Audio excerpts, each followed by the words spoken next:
السلام علیکم ورحمۃ اللہ۔ جی، شب رات میں 3 کام کرنے کے ہیں۔ نمبر 1، قبرستان جا کر مردوں کے لیے ایصال ثواب اور مغفرت کی دعا کرنا۔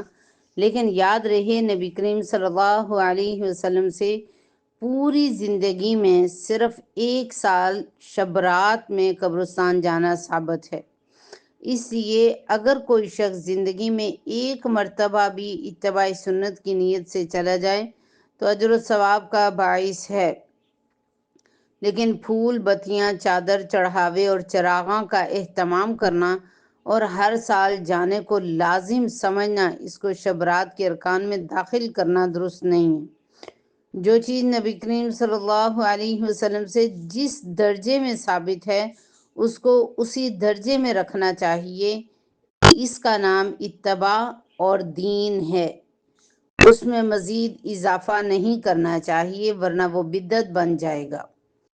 اس رات میں نوافل۔ نمبر 2، اس رات میں نوافل، تلاوت، ذکر، اذکار کا اہتمام کرنا۔ اس بارے میں یہ واضح رہے کہ نفل ایک ایسی عبادت ہے جس میں تنہائی مطلوب ہے۔ یہ خلوت کی عبادت ہے، اس کے ذریعے انسان اللہ کا قرب حاصل کرتا ہے۔ لہٰذا نوافل وغیرہ تنہائی میں اپنے گھر میں ادا کر کے اس موقع کو غنیمت جانیں۔ نوافل کی جماعت اور مخصوص طریقہ اپنانا درست نہیں۔ یہ فضیلت والی راتیں ہیں، شور و شغب اور میلے اجتماع منعقد کرنے کی راتیں نہیں ہیں، بلکہ گوشہ تنہائی میں بیٹھ کر اللہ سے تعلقات استوار کرنے کے قیمتی لمحات ہیں۔ ان کو ضائع ہونے سے بچائیں۔ نمبر 3، دن میں روزہ رکھنا بھی مستحب ہے۔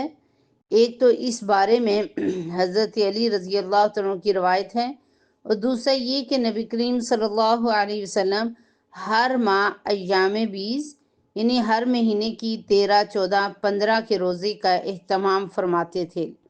لہٰذا اس نیت سے روزہ رکھا جائے تو موجب اجر و ثواب ہوگا۔ یعنی آپ صلی اللہ علیہ وسلم ہر مہینے 13، 14، 15 رکھتے تھے، تو یہ بھی 15 تاریخ ہے، تو آپ بھی 15 کا روزہ اس نیت سے رکھیں کہ آپ صلی اللہ علیہ وسلم ہر مہینے کی 15 کو رکھتے تھے، میں بھی رکھتی ہوں۔ باقی اس رات میں پٹاخے بجانا، آتش بازی کرنا اور حلوے کی رسم کا اہتمام کرنا، یہ سب خرافات اور اسراف میں شامل ہیں۔